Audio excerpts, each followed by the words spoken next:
প্রভু যীশু খ্রিস্টের মিষ্টি মধুর নামে আপনাদের জয় যিশু। এভরিডে ব্লেসিং চ্যানেলে সকলকে স্বাগত জানাই। আজ আমি আপনাদের প্রভু যীশুর জলের উপর দিয়ে হাঁটার ঘটনাটি সংক্ষেপে আপনাদের কাছে তুলে ধরব। এই ঘটনার বর্ণনা মথি, মার্ক এবং যোহন এই তিনটি সুসমাচারের বইতেই লেখা আছে। প্রিয় বন্ধুগণ, এটা হলো সেই সময়ের ঘটনা যখন প্রভু যীশু ৫,০০০ লোককে খাইয়েছিলেন। তখন সেই সময়ে প্রচুর লোকেরা ভিড় করে প্রভু যীশুর কাছে জমা হয়েছিলেন।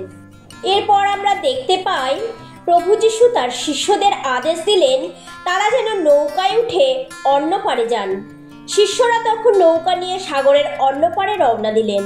আর প্রভু যীশু লোকেদের বিদায় দিয়ে প্রার্থনা করার জন্য তিনি একা পাহাড়ে উঠে গেলেন। সন্ধ্যা পর্যন্ত তিনি সেখানে প্রার্থনা করলেন। প্রিয় বন্ধুগণ, প্রভু যীশুর জীবন ছিল প্রার্থনাশীল জীবন। প্রভু যীশু অধিকাংশ সময় প্রার্থনায় ঈশ্বরের সাথে সময় কাটাতেন। তার প্রার্থনা তাকে জগতে ঈশ্বরের সেবা কাজে সাহায্য করত। প্রিয় বন্ধুগণ, আপনি হয়তো চিন্তা করেছেন প্রভু যীশু যদি ঈশ্বর হন তাহলে তার প্রার্থনা করবার কি প্রয়োজন। কিন্তু প্রিয় বন্ধুগণ, আজ আমি আপনাকে জানাতে চাই প্রভু যীশু শুধুমাত্র ঈশ্বর ছিলেন না, তিনি 100% ঈশ্বর ছিলেন এবং 100% মানুষ ছিলেন। তিনি এই জগতে মানুষকে পাপ থেকে উদ্ধারের জন্য এসেছিলেন। তিনি দেহে মানুষ হয়ে ঈশ্বরের আজ্ঞাকারী হয়ে জীবনযাপন করেছেন। তিনি এমন এক জীবনযাপন করেছেন পিতা ঈশ্বর তার প্রতি সন্তুষ্ট ছিলেন। তিনি আমাদের সামনে এক আদর্শ রেখেছেন। তিনি যেমন মানুষ রূপে এসে ঈশ্বরের সাথে সময় দিয়েছেন, আমরাও যেন তাই করি। প্রিয় বন্ধুগণ, প্রভু যীশুর প্রার্থনা করার আরেকটি কারণ হলো তিনি দিনের বেলা লোকেদের মাঝে সেবা কাজ করতেন। তার আগে তিনি ঈশ্বরের কাছে প্রার্থনায় সময় কাটাতেন। এর থেকে আমরা বুঝতে পারি প্রভু যীশু রাতে ঈশ্বরের সাথে প্রার্থনার দ্বারা কথা বলতেন এবং দিনের বেলা তিনি সেবা কাজ করতেন। প্রিয় বন্ধুগণ, আজ আমরা দেখি অনেক সেবক সেবিকা যারা ঈশ্বরের পরিচর্যা কাজে যুক্ত, কিন্তু তারা পরিচর্যার কাজে এতটাই ব্যস্ত হয়ে পড়ে যে তারা প্রার্থনায় সময় দিতে পারে না। তারা পরিচর্যার আগে ঈশ্বরের আশীর্বাদের প্রয়োজন মনে করে না। প্রিয় বন্ধুগণ, আপনি মনে রাখবেন প্রার্থনা ছাড়া পরিচর্যা সম্ভব নয়। জীবনে আপনি যাই করুন না কেন, সর্বপ্রথম ঈশ্বরকে সময় দিন। ঈশ্বরের সাথে প্রার্থনায় সময় কাটান। পরিচর্যার প্রথম ধাপ প্রার্থনা। প্রার্থনা ছাড়া পরিচর্যা সম্ভব নয়। যেমন প্রভু যীশুও প্রার্থনায় সময় কাটাতেন। তিনি আমাদের শিখিয়েছেন তার জীবনের দ্বারা যেন আমরাও প্রার্থনায় সময় দিই। এরপর আমরা দেখতে পাই প্রিয় বন্ধুগণ, শিষ্যরা যখন নৌকা নিয়ে ডাঙা থেকে অনেকটা দূরে গিয়ে পড়ল, তখন বাতাস উল্টো দিকে থাকাতে ঢেউয়ে ভীষণভাবে দুলছিল। তখন শেষ রাতে যিশু সাগরের উপর দিয়ে হেঁটে শিষ্যদের কাছে আসলেন। শিষ্যরা এরকম দেখে ভীষণ ভয় পেয়ে ভূত ভূত বলে চিৎকার করে উঠলেন। প্রিয় বন্ধুগণ, যে প্রভু দিনরাত শিষ্যদের সাথে থাকতেন, শিষ্যরা সেই প্রভুকে ঝড়ের মধ্যে চিনতে পারেননি। প্রিয় বন্ধুগণ, এরকম আমাদের জীবনেও হয়ে থাকে। যখন আমরা আমাদের জীবনে ঝড়ের সম্মুখীন হই তখন আমরাও প্রভুকে চিনতে পারি না। এই জন্য আমরা তখন ঘাবড়ে যাই, চিন্তিত হয়ে পড়ি। প্রিয় বন্ধুগণ, আমরা যদি প্রভু যীশুকে না চিনি, পিতা ঈশ্বরকে না চিনি, তার সামর্থ্যকে বুঝতে না পারি, তাহলে আমাদের জীবনে যদি ঝড় আসে আমরা স্থিরভাবে দাঁড়িয়ে থাকতে পারবো না। তাই তাকে চেনা আমাদের খুবই জরুরি। এবং আরেকটি বিষয় এই ঘটনাতে আমরা দেখতে পাই, তা হলো প্রভু যীশুর এক আশ্চর্য কাজ। যেমন আমরা জানি কোনো মানুষ জলের উপর দিয়ে হাঁটতে পারে না। যখন কোনো মানুষ জলে যায় তখন তার শরীর জলে ডুবে যায়। কিন্তু প্রভু যীশুর জলের উপর দিয়ে হাঁটার দ্বারা আমরা বুঝতে পারি প্রকৃতির উপরে তার অধিকার আছে আর প্রকৃতিও তার অধীনে। কোনো মানুষের জলের উপর দিয়ে হাঁটা সম্ভব নয়, কিন্তু প্রভু যীশু জলের উপর দিয়ে হাঁটলেন, কারণ তিনি যেমন মানুষ ছিলেন তেমন ঈশ্বর ছিলেন, আর তার জন্য তিনি এই অলৌকিক কাজ করতে সক্ষম ছিলেন। এরপর আমরা দেখতে পাই প্রিয় বন্ধুগণ, যখন শিষ্যরা ভয় পেয়ে চিৎকার করতে শুরু করলো, তখন প্রভু যিশু তাদের বললেন, এই তো আমি, ভয় করো না। তখন পিতর প্রভু যিশুকে বললেন, প্রভু, যদি আপনিই হন তবে জলের উপর দিয়ে হেঁটে আপনার কাছে যেতে আমাকে আদেশ দিন। তখন প্রভু যিশু তাকে বললেন, এসো। তখন পিতর নৌকা থেকে নেমে যিশুর কাছে চললেন। প্রিয় বন্ধুগণ, এখানে পিতর শুকনো ডাঙায় নয়, কিন্তু জলের উপর দিয়ে হেঁটে প্রভুর কাছে যাচ্ছিলেন। তার দৃষ্টি প্রভুর দিকে ছিল, আর প্রভুকে দেখে আশ্চর্যজনকভাবে জলের উপর দিয়ে হেঁটে যাচ্ছিলেন। কিন্তু প্রিয় বন্ধুগণ, যখন তিনি জোর বাতাস দেখলেন, তখনই ভয় পেয়ে ডুবে যেতে লাগলেন এবং চিৎকার করে বললেন, প্রভু, আমাকে বাঁচান। প্রভু যিশু তখনই হাত বাড়িয়ে তাকে ধরলেন এবং বললেন, হে অল্প বিশ্বাসী, কেন সন্দেহ করলে? প্রভু যিশু এবং পিতর যখন নৌকায় উঠলেন, তখন বাতাস থেমে গেল।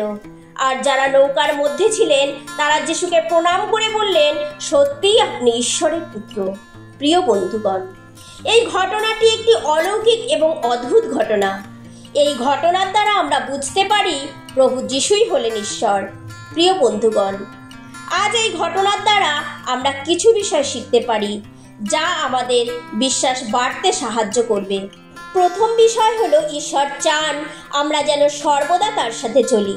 প্রিয় বন্ধুগণ, যখন প্রভু যিশু জলের ওপর দিয়ে হেঁটে আসছিলেন, তখন প্রভুর সব শিষ্যরাই প্রভুকে দেখেছিলেন, কিন্তু প্রভুর মতো জলের ওপর দিয়ে হাঁটার ইচ্ছা শুধুমাত্র পিতরকে দিয়েছিলেন।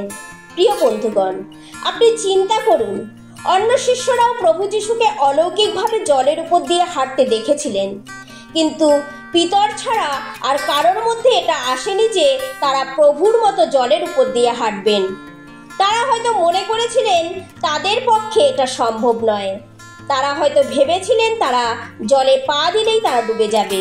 কিন্তু শুধুমাত্র পিতরের মধ্যে আমরা এই সাহসকে দেখতে পাই যে তিনি নৌকার বাইরে পা রাখার জন্য তৈরি ছিলেন। প্রিয় বন্ধুগণ, অনেক সময় আমরাও অন্য শিষ্যদের মতো হই। আমরা সুরক্ষিত থাকতে চাই, আমরা পিতরের মতো সেই সাহস দেখাতে চাই না, সুরক্ষিত জায়গা থেকে বাইরে বেরোতে চাই না। প্রিয় বন্ধুগণ, পিতরের খুব ইচ্ছা হয়েছিল তিনি প্রভুর মতো জলের উপর দিয়ে প্রভুর সাথে হাঁটবে। তার ইচ্ছা যখন তিনি প্রভুকে জানালেন, প্রভু তখন তাকে বারণ করেননি, কিন্তু তাকে আসার জন্য অনুমতি দিলেন। কারণ প্রভুর ইচ্ছাও এটা ছিল যে পিতর তার মতো জলের উপর হাঁটুক। প্রিয় বন্ধুগণ, আমি আগে যেমন বললাম যে প্রভু চান আমরা সর্বদা তার সাথে চলি। যখন আমরা তার সাথে চলবো, তখনই আমরা প্রভুর মতো কাজ করতে পারবো। এবং আরেকটি বিষয় প্রিয় বন্ধুগণ, যা আমরা এই ঘটনাতে শিখতে পারি, যখন পিতর প্রভু যিশুকে বললেন, আমাকে জলের উপর দিয়ে হেঁটে আপনার কাছে যেতে আদেশ দিন, এখানে আমরা দেখতে পাই যে পিতর জলের উপর দিয়ে হেঁটে প্রভুর কাছে যাওয়ার অনুমতি চাইলেন।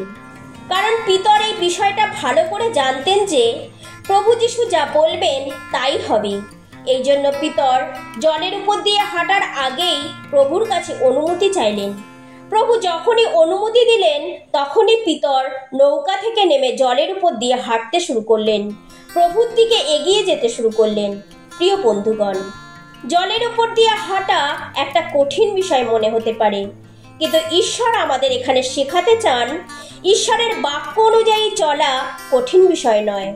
যখন আমরা ঈশ্বরের বাক্যের উপর বিশ্বাস করে চলব, তখন আমরা পরীক্ষার সময় পড়ে যাব না। দাউদ তার বাক্যে বলেছেন, তোমার বাক্য আমার চরণের প্রদীপ, আমার পথের আলো। প্রিয় বন্ধুগণ, ঈশ্বরের বাক্যই আমাদের সমুদ্রের মতো গভীর পরীক্ষাতে পড়ার থেকে বাঁচায় এবং আমাদের উত্তীর্ণ হতে সাহায্য করে। পিতরকে জলের উপর দিয়ে হাঁটার জন্য প্রভুর একটা শব্দই যথেষ্ট ছিল। প্রিয় বন্ধুগণ, আপনি কি প্রভুর প্রত্যেকটি শব্দকে বিশ্বাস করেন? যদি আপনি বিশ্বাস করেন, তাহলে মনে রাখবেন প্রভুর বলা প্রত্যেকটি শব্দ আপনার জীবনে আশ্চর্যজনকভাবে অবশ্যই কাজ করবে।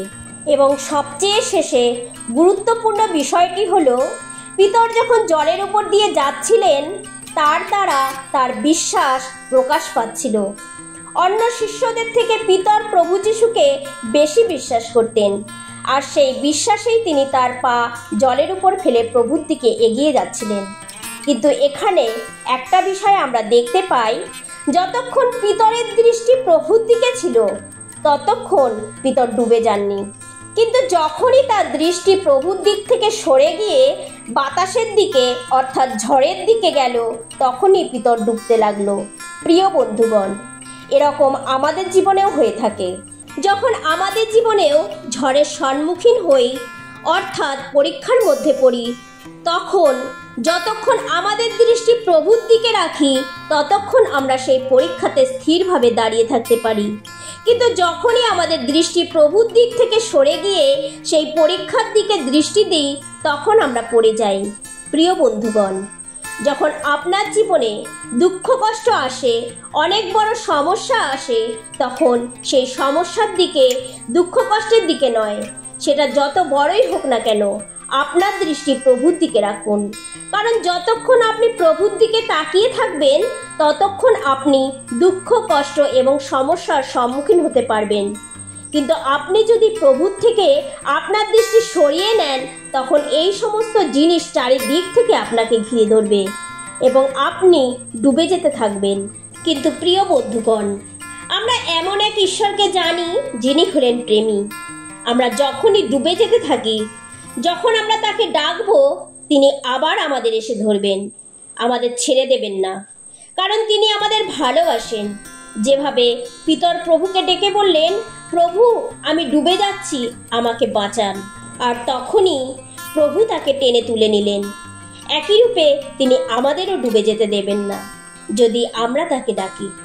ঈশ্বর এই বাক্যের দ্বারা সকলকে আশীর্বাদ করুন। আসুন প্রার্থনা করি। হে স্বর্গের জীবন্ত পিতা, আজকের দিনের জন্য তোমায় ধন্যবাদ। আজকের এই বাক্যের জন্য তোমায় ধন্যবাদ। এই বাক্যে তুমি সকলকে আশীর্বাদ করো। এই বাক্য যেন সকলের জীবনে বিশ্বাস এবং আশীর্বাদ নিয়ে আসে। এই প্রার্থনা পিতা তোমার পুত্র প্রভু যীশু খ্রিস্টের নামে চাই। আমেন।